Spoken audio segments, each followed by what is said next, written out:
What's going on, guys? This is your host, Luis at Fire Films, with the boy Eric at Sick, and we got today a very special guest, Fresno's very finest, Mcwicks, man. You already know what it is. Peace to the Silver Tooth babies, man.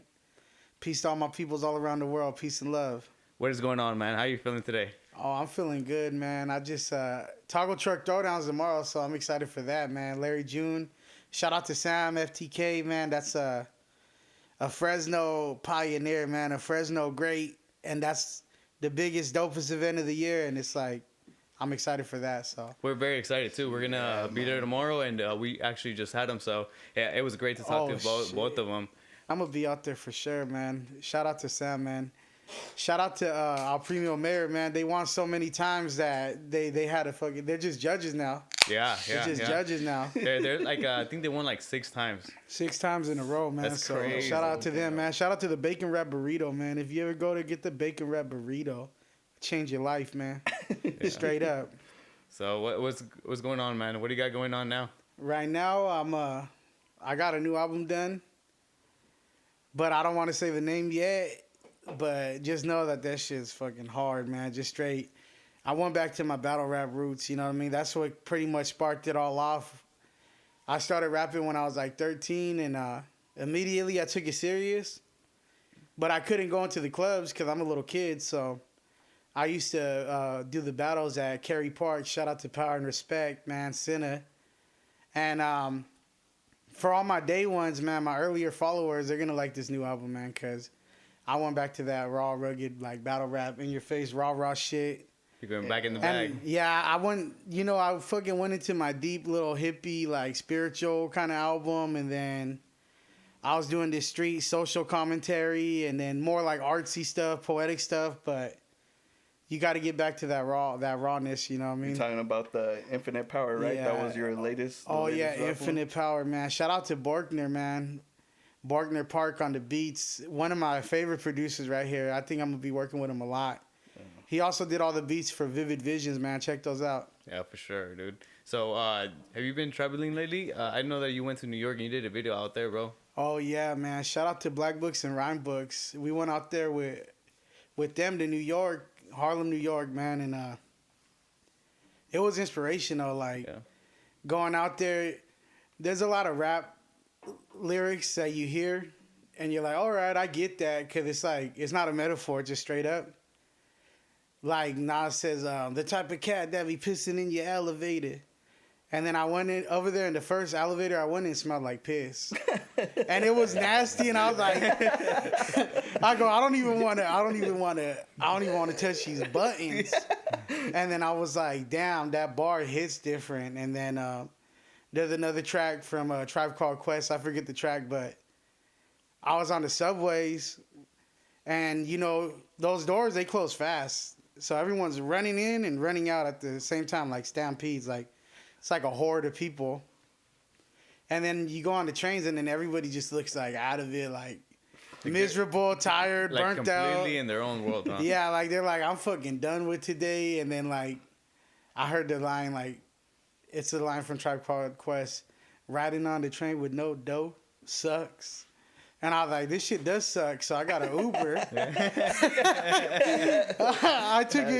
I took a good amount of trains and buses and almost got to my destination, and I'm like, yo, this shit does suck. I'm gonna get an Uber. Bro, from the beginning of time with hip hop, there's always been NY versus the LA sort of cultures. What about New York makes you appreciate the West Coast, man? So New York, for me, I'm the kind of person that always like went away from the crowd. So I grew up hearing like NWA, Ice Cube, you know, West Side Connection, Brother Lynch, X-Rated, you know, Too Short, all the West Coast, you know, because that's where I'm from. And I love it, but I've always been like, if everyone's doing this, I'm trying to do something else. So when I heard like Wu-Tang, like Immortal Technique, Necro, Biggie Smalls, I was like, oh, this is like a whole nother world. And then it was more about like kind of like intellectual things, like intelligence, like vocabulary. It was artsy. I was like, yeah. Immortal Technique was my first underground artist that I heavily fucked That's with. what that's what you gravitated more towards, huh? Like well, Steph and just because nobody else was listening to it, that's why I wanted to listen to it, you know. And then I fell in love with that, you know. I feel like growing up, all of your family members or your friends or whatever, whoever you grow up with, they pass down things. Like your parents will pass down the oldies or the soul or the funk, the R&B, whatever it is. Yeah. That was the first thing that I found myself. So like, this is my shit. Is that when you... Nobody else is messing with this, but this is what I'm rocking with. So yeah. Is that when like you realize like rap is what I want to pursue, or like how did that happen? I always wanted to find an art form because it's crazy because a lot of my family members are like really talented, but they just kind of like keep it to themselves. But like my dad was able to draw, and he was really good at like philosophy, like public speaking. Yeah. He's able to like stand in front of a crowd and talk to people and like get their attention and keep them engaged. And he was like a wise dude. He dropped a lot of knowledge, a lot of wisdom all the time. That's what he was about. So that was like his art form, like communication, a little bit of drawing. One of my older sisters did poetry. Another one could paint good. And then my brother was doing the graffiti for a little bit. And they all had something. And I'm like, damn, everybody got something, but not me. Like, fuck that. And MC could rap. So I was just trying to... Because everyone, all my family, they all got some kind of hidden talents. And I was like, I need to find mine. Since I was a young kid, I was like, I need to find mine. So I tried to draw. I was like, I tried to do graffiti. I wasn't really good at all. And then, you know, you got to jump fences and run. And I'm like, I'm not cool. I'm not down with that. You know what I mean? So, like, when I was in middle school, you know, they were freestyling. And I was like, let me jump in here. Let me do this real quick. And then I killed that shit.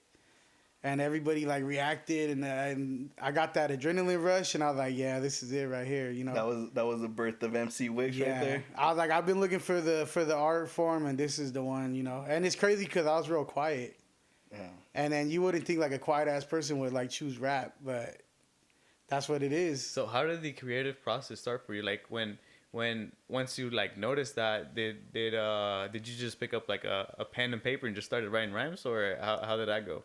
I would do a lot of freestyles when I first started. That was like my main thing. But yeah, eventually I started writing, and then like I didn't have a lot of money, and I didn't really know anyone in music at all. So, but I had like ambition and like relentlessness, and like I'm gonna find a way no matter what. So my first probably like 50 songs. They don't exist anywhere, but my first 50 songs, I bought a fucking karaoke machine, and it took an SD card, and there's a CD. Obviously, you can play CDs on it, so I made a burnt CD full of instrumentals, and then I pressed record, and I played the beat, and then you got to rap the whole thing live from beginning to end. Damn. No punch-ins, no dubs, no second takes. It's like you're performing it on stage. And I probably made like 4 or 5 like little mixtapes that I would give out at school and stuff back then. They're pretty terrible. If you got that shit, throw it away. But I'm happy that I started off like that and not in the regular studio, because it taught me how to remember my raps. Because it's one take. You mess up, you got to go back to the beginning. No. So that taught me how to remember my raps. It taught me how to get my breath control under control, because a lot of people that start off in the studio, they got that luxury of punching in, or if they run out of breath, they could just delete that part and come back in. But that built me for the stage, and I feel like for the longest time in my earlier years, I was more of a performance artist. On stage, I was like way better than on record, and then now I'm starting to master the recording artist side of things. And then when you have it both the stage and you got the studio master, then that's when, you know, something good's going to come your way, you know. So yeah, like you said, the thing about mastering your craft for like 10 years, that way in 20 you could be a master at what you do. Oh yeah, well yeah, my philosophy, if it takes 10 years to master and it takes 20 years to conquer, your first 10 years, a lot of artists quit around usually year 5, 6, and 7, because they've been trying hard. You know, they've been going to a bunch of shows, meeting a bunch of people, spending a lot of money, you know, getting rejected, accepted. You know, they've been grinding. You know, 5 years isn't a long time, but when you're putting 110% in something for 5 years and it's barely moving, it feels like a lifetime. And then that's when people get discouraged and they quit. But I advise everyone to not quit at all. Put in 20 years, and if you ain't got it popping in 20 years, then, you know, quit. But at least put in 10,000 hours. Cause for you, when is it you saw the first signs that, dang, this is going somewhere? Like the crowd reaction or something. Was there like a... Oh, go ahead. No, yeah, like the crowd reaction or like the fans' reaction and stuff. Or so that all that came probably like maybe around like year, maybe like 3 or 4, where people were like catching on to it and liking it. But like as far as like numbers and sales and recognition, I was getting props, but my name wasn't popping. It took me like, I'm gonna say this, my life didn't change until like 10 years into it. It didn't change. It took 10 years for it to change. And I feel like your first 10 years, you're just going to school. Yeah. You're just learning. You're just getting your master's. You're getting your degree in whatever game or whatever lane you're dealing with. You're just getting your master's, your degree, or whatever it is. And after you put in that 10,000 hours is when you clock in. When was the first artist that you linked up with that was like big or significant? Oh, Planet Asia, man. Shout out to Planet Asia, yeah. Planet Asia. For sure. He's on the album Silvertooth Babies. We got a song called Body Everything, but that was the first, like, I guess, artist that's like international, that's really out there, that's been out there for like 20 years. He's the first one to bless me with a verse and bless me with a record. And then I got Fashion on the album too. We got a song called We the Kings. So shout out to Fash. You know, I got the 2 legends, the 2 OGs of the town on the album. Like, those are like, I would say they're the faces of Fresno rap, you know? Yeah, for sure. Killer Tay too. Shout out to Killer Tay, man. And Insane and D-Mac. Fash is the... I said this already 3 times in 3 different episodes, but it's like Fash is the one that I've been wanting to bring on this episode for a minute, bro. But yeah, I'm pretty sure you could get him, man. Yeah, I'm pretty sure you guys are gonna make that happen pretty soon, man. Yeah. Besides Planet Asia and Fash, who else in the Fresno scene do you think, like, man, this is the man? Yeah, shit, man. There's a lot of good people. Shout out to there's a rapper named Optimus Prime. Yeah. Crazy. He's actually teaches linguistics, so he speaks like 7 different languages. Oh, damn. Yeah, he's like a professor at Fresno State. He's a professor? And he teaches like languages, like different languages, and his vocabulary and his wordplay is like ridiculous. I was gonna say he's a verbal assassin. Yeah, and then he beatboxes too, so like he'll be rapping, and then on his records, like, you know how they have the DJs do the scratches, like, he'll do that without a DJ. Like, he'll just go on the mic and just start making DJ sounds. That old school shit. Yeah, on his records, and I'm like, like, that was one of the first people to, like, blow my mind, you know? And then it's crazy because he don't get a lot of credit, man, that he deserves, but shout out to Optimus Prime. He was in a group called Alpha Force. Shout out to Alpha Force. Cubic. That's my OG, man, one of my first mentors. So, yeah, I definitely look up to him. Planet Asia had a crew back in the early 90s called Schoolyard, Yard Massive. So, Cubic's from that crew. So, shout out to Cubic and Turban, man. I don't know if you guys look up Turban, Fresno. When it comes to, like, my top 3 Fresno, I put Planet Asia, Turban, and then Fashion.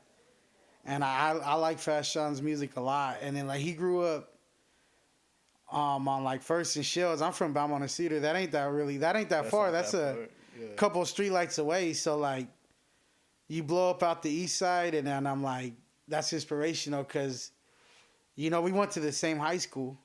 Damn. So I'm like, okay, I could blow up too then. You know what I mean? Absolutely. Yeah. So, yes, but that's my top 3 Fresno, man. How have you seen Fresno change in the many years that you've been just repping Fresno, man? Man, the music scene, There was a time where it was dope, man. There was a lot of artists that were raw. And it's crazy because when the best artists were out, nobody went to the shows. But now, there's way more artists and there's more people that are going to the shows, but I don't think there's a lot of... There's only a few that are on that caliber or on that level. Yeah.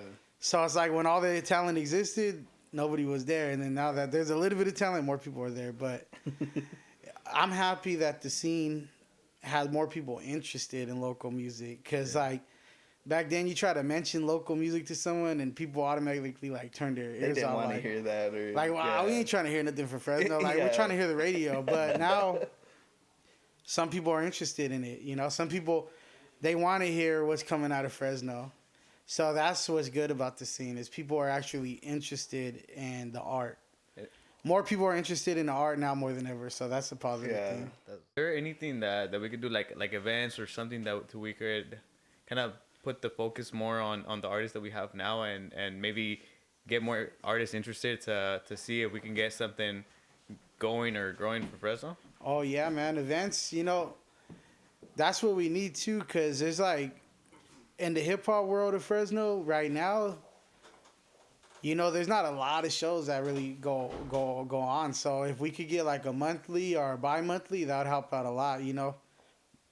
Bro, an underground like event for just like rap, that shit would be so dope. People, they need enough opportunities and enough stage time to grow. So if, you know, there's only like 4 or 5 hip-hop shows a year, it's going to be hard for artists, up-and-coming artists, to get enough time to master their craft. You know, like, that was another thing, too. Back then, there wasn't a bigger crowd, like, when in my time coming up. But I was doing, like, 3 or 4 or 5 shows a week. So I was, like, learning all the do's and don'ts and making all my mistakes and, you know, learning from them way quick. Yeah. Because I'm doing like 3, 4, 5 shows a week, you know, but now these artists only do like 5 shows a year. And it was harder. So it took me like 100 shows to get okay. You know what I mean? So we need to give the artists more opportunity for the stage time for sure. You and I've been seeing you have a lot of love like outside too, like LA.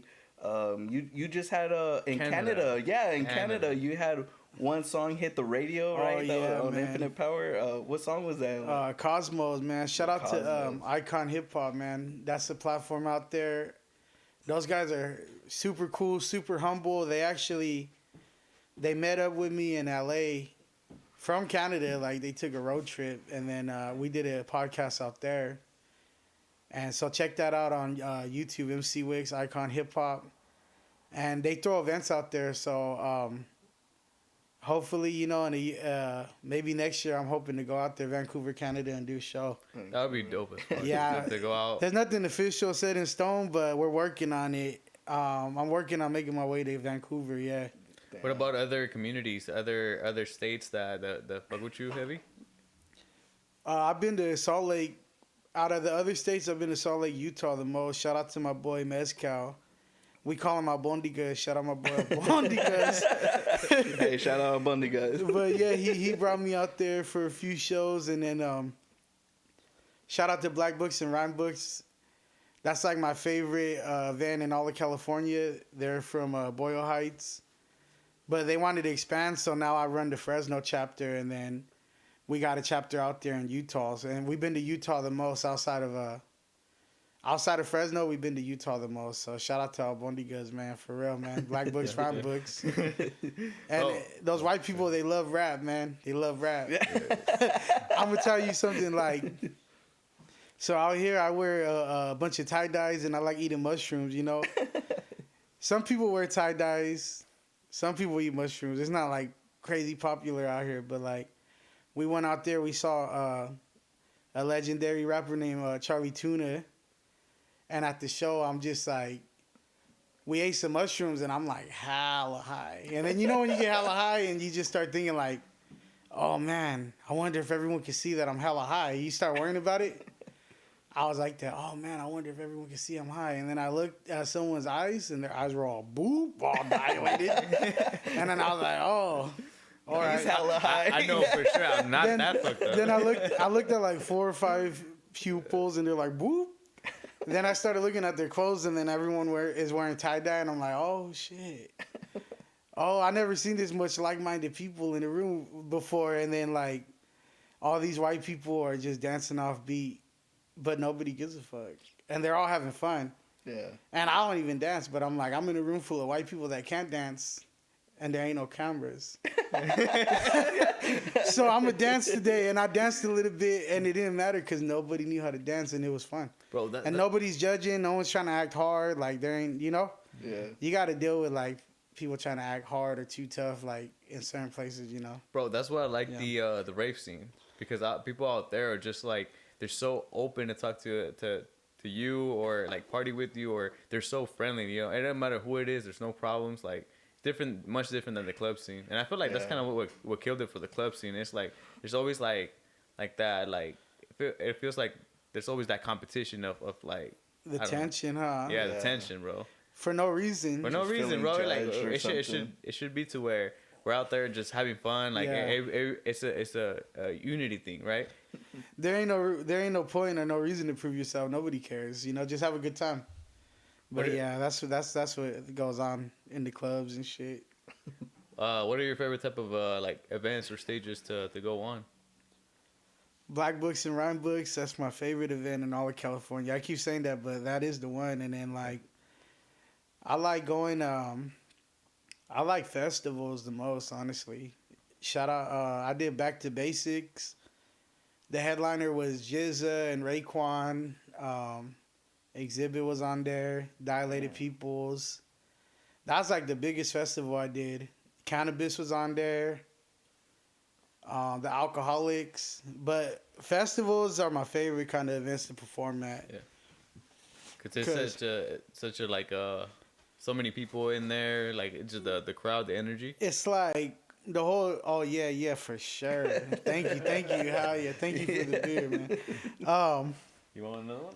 Yeah, the reason festivals are like, people are dedicating their whole day to having a good time and music. You know, people go to a festival at 12 and then they leave like at 10 or 11 at night. So it's just like, you know, by 8 o'clock you're faded. Yeah. But everybody's with you, so, you know, it don't feel too bad. Yeah, for real. So maybe it's an excuse to like be outrageous, maybe. That's maybe why I like festivals, but like... And then a big reason I do like the festivals is like people that go to festivals all the time, they see like certain big artists like a bunch of times. So they're like, oh yeah, I'm going to watch their stuff and I'm going to pop in. But I've already seen this artist like 4 or 5 times because they go to all the festivals. So those people that are diehard festival goers are actually going to the little stages. So I feel like they're not even interested in the big name on the flyer. Yeah. They're actually looking at the names that are like mid-size or small size. And there's a lot of people that go to a lot of festivals that actually cater to the smaller stages. So I feel like as an up-and-coming artist, that's the best place to gain real fans. Real fans that pay money, that go to shows, that, you know, put the asses in the seats.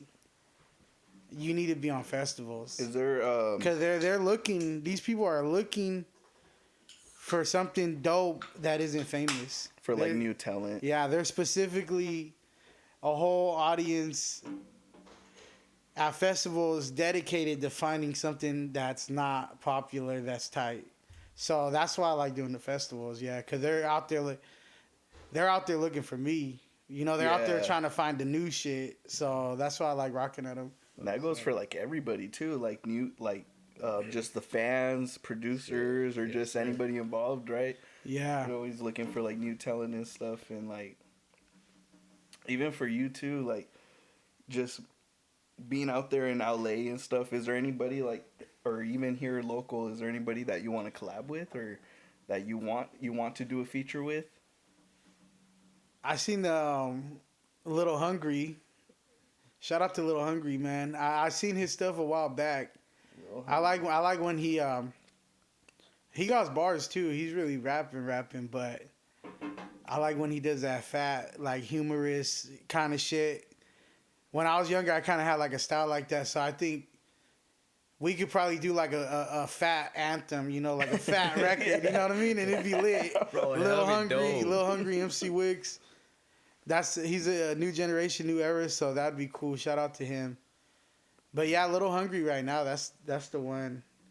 And then there's a cat, Carson out of Tulare. He needs to drop more. He's super dope, man. Low key, if he was dropping consistently, I would feel like he'd be the next one.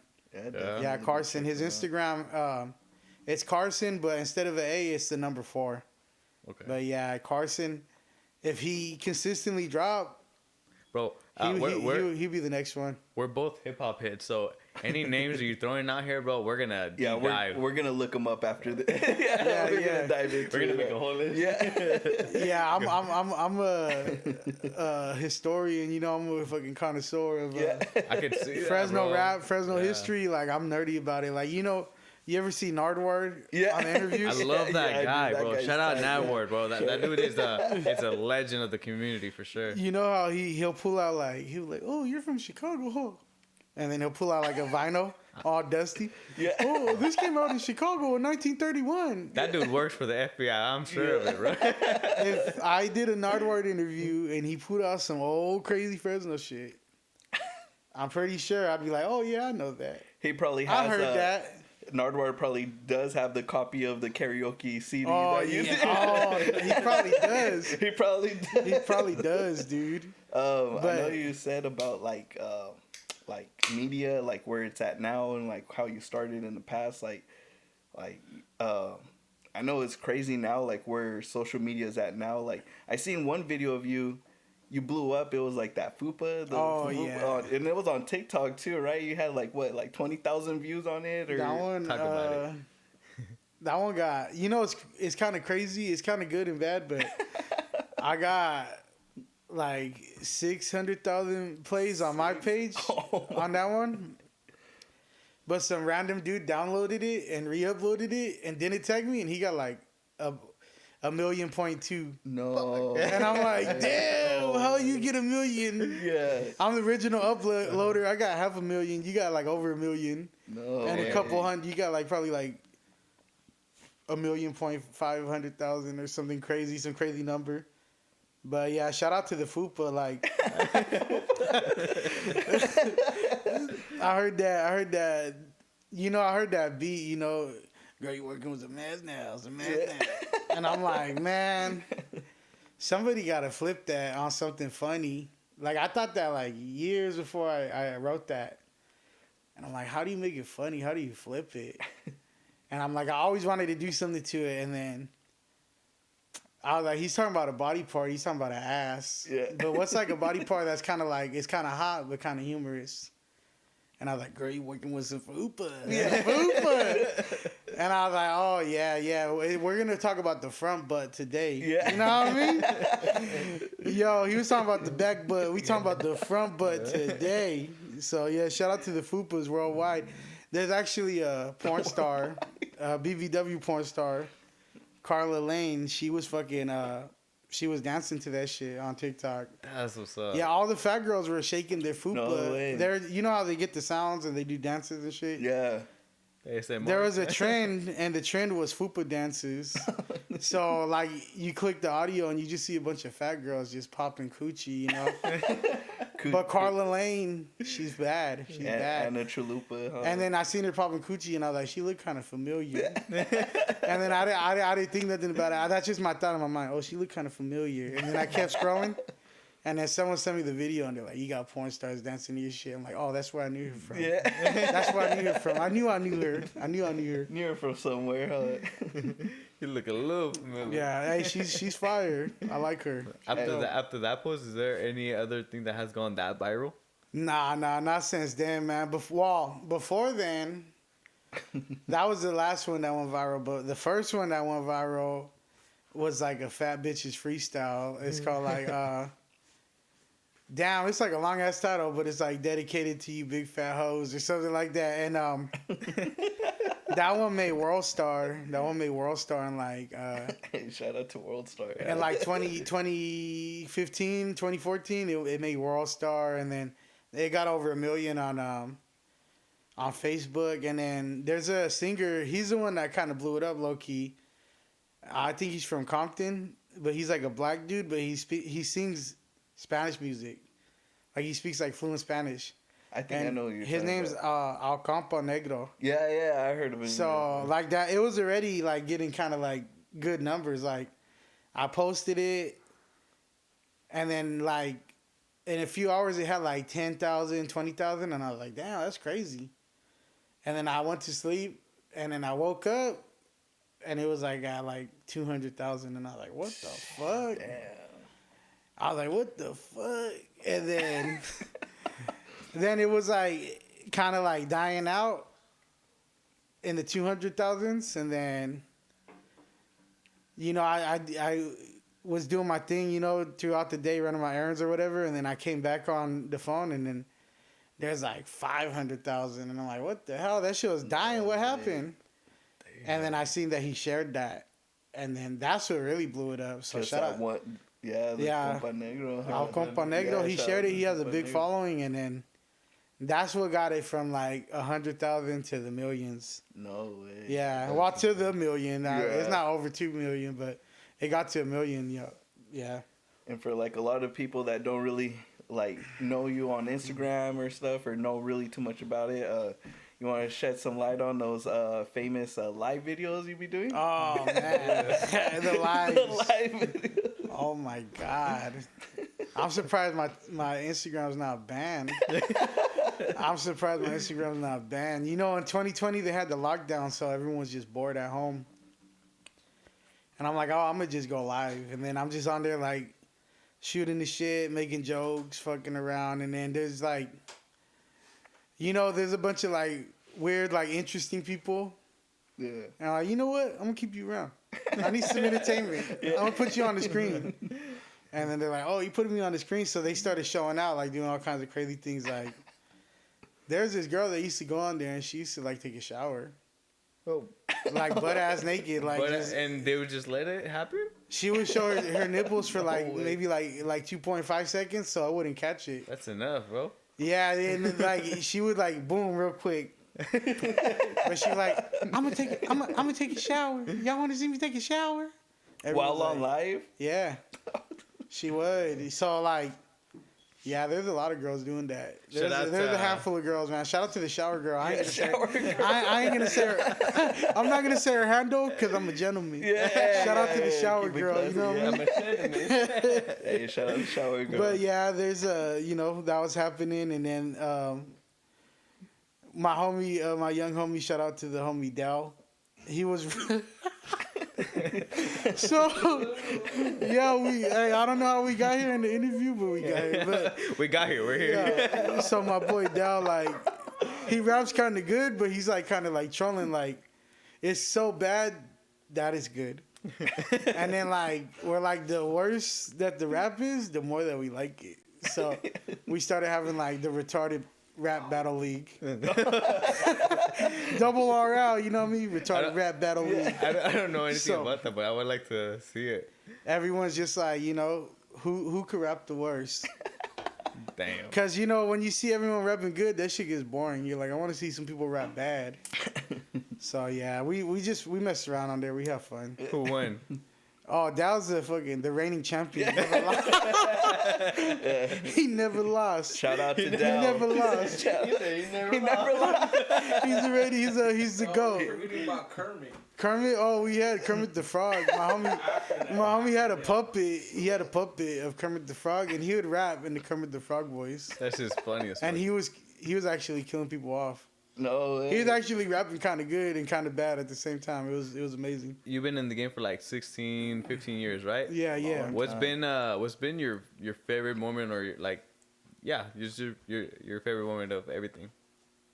One of my favorite moments was like my first festival, like legit one outside of Central Cali.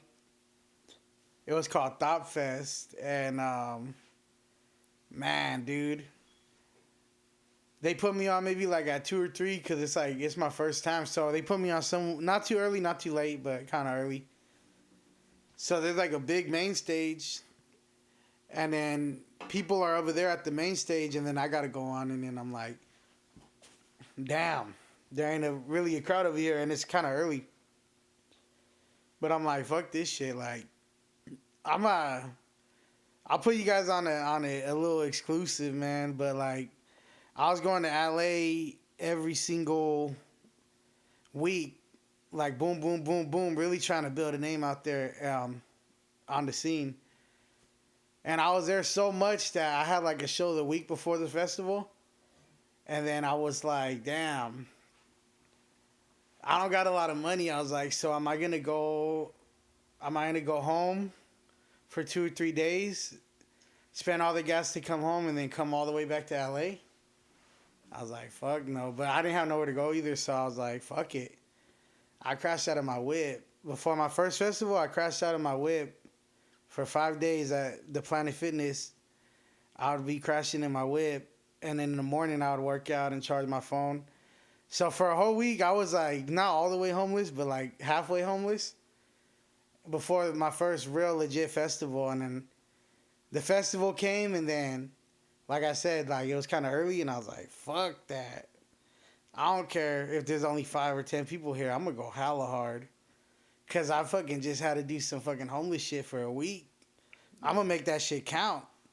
And shit made you hungry. So I was hungry, dude. So I went crazy. I went ridiculous.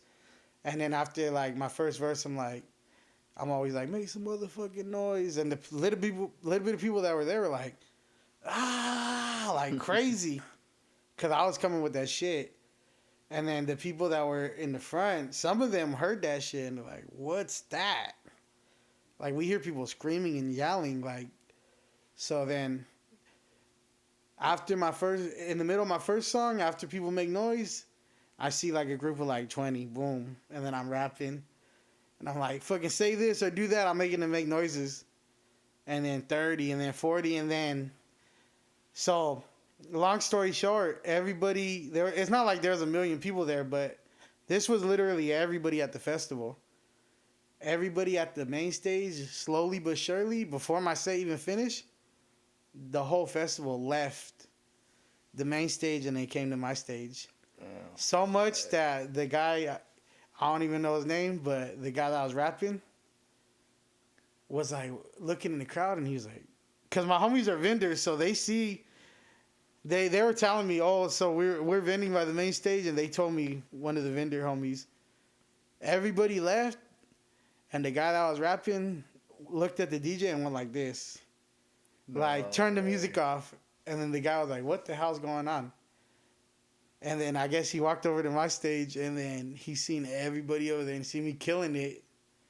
And then he just looked at the stage and looked at the crowd and looked at me and said, fuck.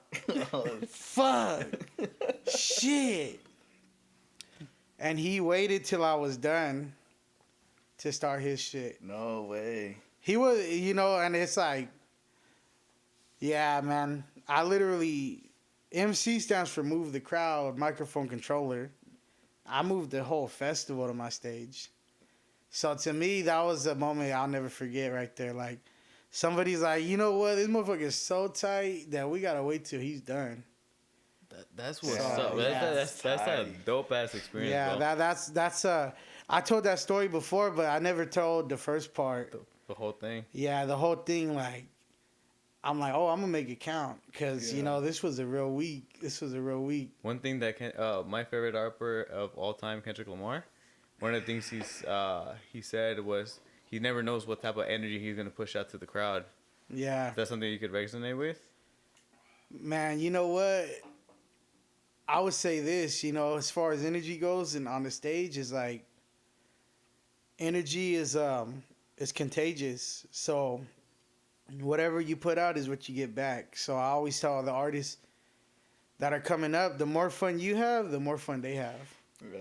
And it's like, if you're on stage and you look angry, people are gonna feel that, and then they're like, "Oh, I'm fucking feeling angry," or you're on there and you look nervous or insecure. They're gonna feel that, or if you're awkward, the crowd's gonna be awkward. So it's like a mirror. Yeah. Whatever you want the crowd to be, you gotta go on stage and you gotta be that. So that's my best advice as far as like being on stage, and then the importance of energy is it's like a boomerang. So the more fun you have, the better. The more fun they have. Yeah, energy. Yeah, it's important, man. Yeah, a lot of people they gravitate. Not just in music, in life. Yeah. It works the same, man. Fucking what you put out comes back. So, put out something good. I had ran into you. I didn't know who you were, but I remember I was going to like a Smoothie concert, and I seen you. You had a backpack on, and I was like, "Who's this guy? Who's this guy in a backpack?" Later to come to find out, you do music yourself, and then like I'm driving down Fresno, right, gonna get some tacos. There's this building. I see a whole mural of like you're painted on it. And I'm like, what? Like, this is that guy that I remember from that Smoothie concert. Who did that? Shout out to my boy Par, man. GTL, man. I thought it was a guy that I know called Super Tats, but shout out to Super too. He's doing his thing. I think he actually has the most like murals. He has that record in town.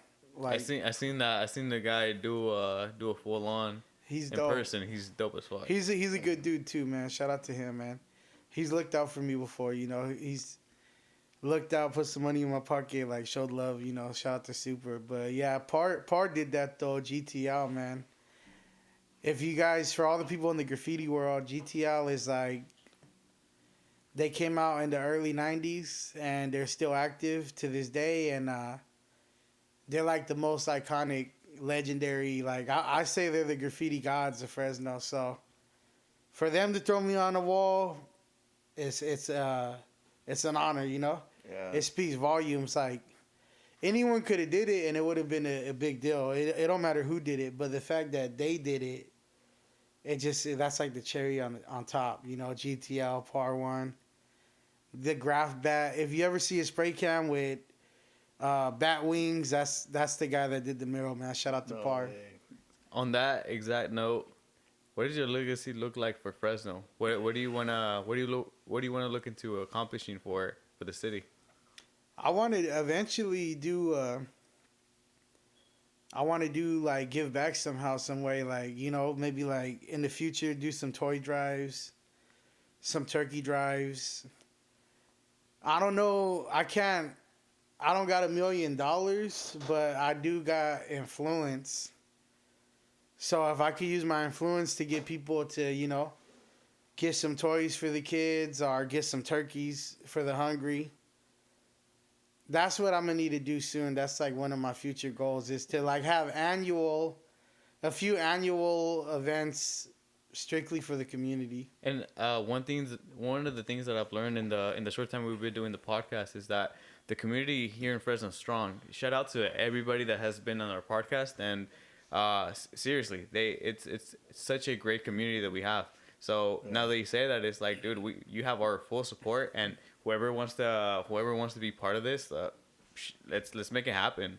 Yeah, sure. If we all come together for something good like that, we can make a wave. Yeah, it's hard to just one person doing it. That's hard, but if everyone just throws a little bit in, just like one or two, just a few days out of the year, everyone throws a little bit in for a good cause. It could make a difference. It'd be cool. It'd be cool to have everybody together. I mean, something with the arts, man, for sure. Something with the youth and the arts at some point, because I feel like the arts is what keeps. Personally, that's what kept me out the streets. So for some people, they'll say that saved their life, because people. Yeah. You either die in the streets or you could die in prison. You could get. Some people are getting 100 years. You know what I mean? Yeah. In the feds. Music did it for me. So I feel like at one point in my life, I felt like everything was crashing down, and really, I didn't really have anybody to put my head on their shoulders.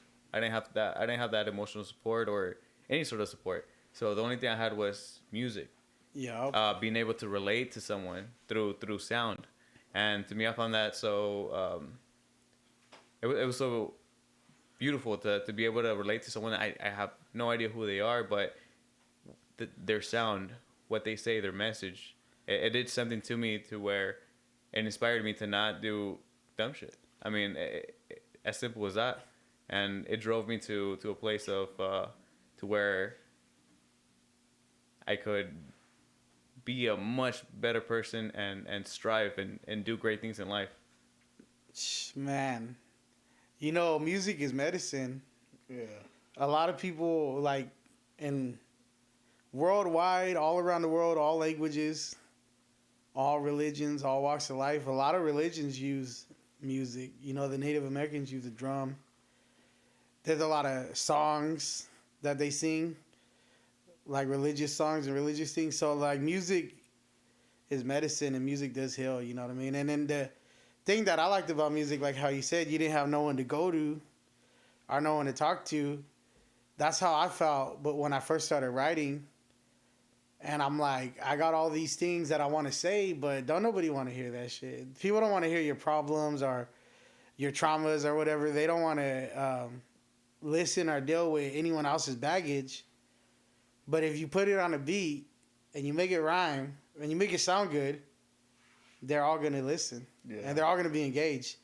So I guess, like, when I felt like I had no one to talk to, I talked to the beat.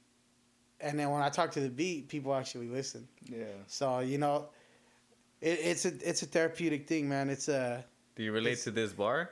Life is an instrumental. Writing is physical and mental. Hell yeah, life is an instrumental. You know. Bro, what's the hardest bar or hardest song that you could say that I did this shit? Oh shit! Out of my. Besides the freestyle you just did. Oh shit. Man, that's a good question. There's this song, "Shining Like a Star," I think might be my favorite song. Play that shit. Yeah, I think that might be my favorite song I ever did right there. "Shining Like a Star." It's off an album called Ghetto Artsy. Yeah. And then the mirror you guys are talking about, we shot the music video in front of the mural the day that it was completed. So I did I made like a flyer for like the mural review / video shoot, and then that's what you see in that video, "Shining Like a Star." And you had a lot of people pull up, a lot of lowriders, a lot of fans, a lot of support, like and a lot of homies too. Yeah, huh? Yeah, all the homies there. Yeah, everybody was there, and it's cool too because like all walks of life went there. Like there's street people there, there's like artsy people there.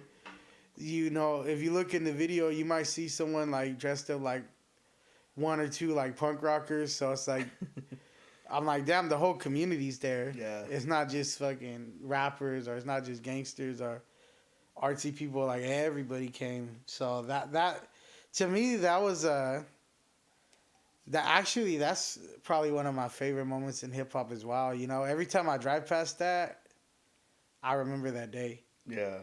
And I don't know, it felt like they gave me the key to the city that day or something. You know what I mean? It felt like it was my birthday or something. It was crazy. I mean, they should. And even after the video stopped, we were DJing out there, drinking, having fun, like, you know, mingling or whatever. Like, after the video, it just became a party. Yeah. It was cracking, man. Where was that? That's and then too, like, the community, like, how everybody's involved, like, I know some of the building owners and stuff, they let you guys barbecue out there. They let you guys cook up there.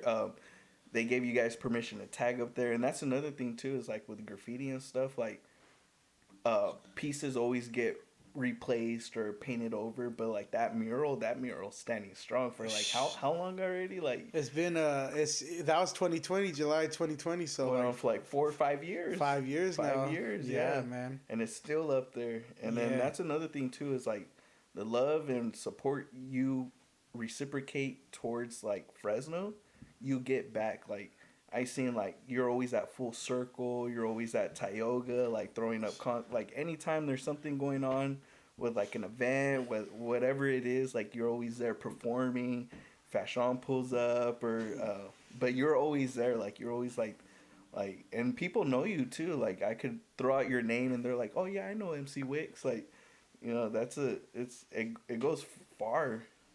I try to do my part, man. Yeah. Half the battle is just showing up, man. That's it. You just got to show up. You know, a lot of people, they're like, "Oh, how'd you get this show? Or how'd you get that?" I'm like, I went to every single event, and I rapped every single time I could. And then eventually, you know, it meant something. Yeah. And then that's something that people don't want to hear. They're like, they feel like I'm lying to them. Like, oh, you bullshitting me. Like, you got some secrets, or you know some people. I'm like, nah, man. You just gotta show up, man. That's this is something that I wanted to say for another podcast, but I'll just say it. But when a lot of people ask me, like, how did you do it? I don't like when they ask me directly, like, exactly how I did it, because they want to copy and paste. And it's like, dude, it takes a lot more than copy and pasting something. Like, you can't do what somebody else does and expect it to happen for you. It's like there's dedication behind it, hard work, intelligence, so many of these things that you have to do before anything starts to happen. And it not only does it take all those things, but it takes a long time for things to start happening. And like you said, they don't want to hear that. They want to see, oh, this, okay, I'm gonna go do that, and then it should happen for me. Well, statistically speaking, like they even say, like any business you create fails for 5 years. And then after 5 years, you start to barely make money. No. And that's a big statistic. You know, anyone that's opened up a business knows that. So, and that's what going back to earlier in the interview, I was saying people quit around year 5. Yeah. They're like, I can't take this anymore. It ain't working out. When is it going to happen? Or... But be patient, because, you know, I wanted it kind of not. I was kind of feeling like that, like around year 5, 6, and 7, you know. And then I'm happy that I did not quit, because I was really like year 7, where I was like, oh man, maybe I should just, you know, go to school or something. But then I was like, nah, fuck that. I'm 7 years in. I came too far to quit. Yeah. And then 3 years later, it's like my life changed. And, like, literally, I was, like, right there where my life was about to change. And then 3 years later, my life changed. I was like, damn. Yeah. And I always think back, like, what if I would have quit? You know, I just went to New York. One of my biggest dreams and goals was to go to New York and go to the South Bronx, 1520 Sedgwick Avenue, where they had the first hip-hop event ever. Shout out to DJ Kool Herc. To me, if you're like a rapper or a DJ or a breakdancer, anything in hip-hop, going to 1520 Sedgwick Avenue, you know, South Bronx, that's like going to the pyramids. Oh. So I was like, man, I want to go there, and I want music to take me there. And that happened this year. It did just that. And after that, like, I don't know how much farther... it's all good. It's all good. Bad. I don't know how much farther. I don't know where music is going to take me. I don't know where this journey is going to take me. But as long as it took me to the South Bronx, I'm happy with that. I went to the motherland. I went to the birthplace. Like, everything I love, that's like my whole life. Is like almost like damn near my religion, you know, hip hop. Yeah. I went to the holy ground. And I'm glad you didn't quit, man. And music got me there. Yeah. I didn't just go there to look. No, they're like, New York was like, we need you to rap over here. And I was like, all right, well, since I'm in the neighborhood, let me go home real quick. Let me go to the South Bronx real quick. And then you get to a moment like that where it's so significant that it's like, damn, I really did it. Every time you feel like quitting, don't quit, because there's something good right around the corner. Mm-hmm. Right when you're about to give up, the indication that your life's about to get better. It sounds crazy and it sounds cliche, but listen to all the biographies and interviews of everyone. They all say the same thing, you know, like all these big artists that are iconic, that got millions of dollars, millions of followers. They're like, oh, I was homeless. I was ready to give it up, but I'm like, you know what? I'm gonna just keep it going for like a few more months. Yeah. Right when people are about to quit is when their life changes. Yeah, exactly. But you gotta stay with it. You know what I mean? Stay hungry. You gotta don't let nothing take you off the path. I don't give a fuck if there's a tornado, an earthquake, a lava eruption. Stay on the path. Well, I was just gonna say like how you said you went to every event, and that's like how we actually met you. Was ended up going to Why Not Wednesdays, ran into Mcwicks. I was like, hey man, I'd like to get you on a podcast and stuff, and like just being connected, going out to like taking these opportunities is what you never know what connections you're gonna meet and stuff, and you know those go a long way. Okay. It's social media is crazy because it connects us with the world, but it's crazy because it's supposed to connect us with the world, but it disconnects us the most. Yeah. Cause like someone could DM you on your social media and you might see it and might not even open it. But if you're at an event, like how you said, you might not even be out there looking for opportunity, and you just have a conversation and then boom, something happens organically. Yeah.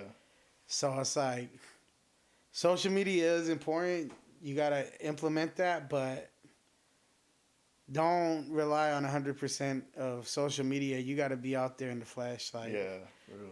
I make a lot of connections, a lot of business opportunities, and even money just by, I'm just going out to have a good time, and then boom, a money opportunity comes about out of it. Or even like I was out there that day just to have a good time, and then boom, now we're here at the podcast. Hey, yeah. If I didn't go out there and we didn't see each other, if we both weren't out there, we wouldn't be here right now. Yeah. You know what I mean? So shout out to Why Not Wednesday. Showing up is half the battle. Yeah. That's how I gotta keep saying that. That's the final message for the listeners we got. Showing up is half the battle, man. Like, yeah. Show up and don't quit. And I don't care what's in front of you, man. Walk through it. Walk through it. Is there anything new you wanna you've been working on, or I know you mentioned you have a new project on the way, but is there anything, you want to give out to people, let them know, keep them ready, tell them to stay tuned in? Man. There's that new album. And, man, I guess I'll throw this one out there, man. I've done, like a Biggie Smalls tribute in the past where I rap over all Biggie beats. But Big Pun is like one of my all-time favorite rappers, so I want to make another short, free project. Just throw it on YouTube, and I want to do. I'm working on a project where I'm just rapping over all Big Pun beats, man.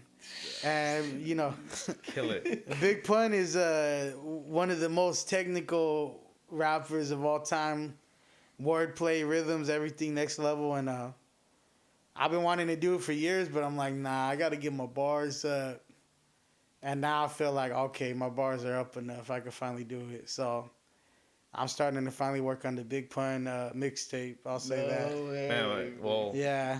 We're definitely looking up to that. Yeah. I think I'm going to call it Wick Pun. Wick Pun. Yeah, that's actually, there you go. Wick Pun. You heard it here. Wick Pun's coming to you. Wick Pun mixtape, to a Fresno near you. Yeah. You heard it first on Grizzly Talk Podcast. Wick Puns. Well, Mcwicks, Fresno's very finest. Thank you so much for coming in, man. We appreciate you. Eric, thank you so much, man. Got you. Thank you for having me, man. Guys, it was a good time. Thank you so much for listening.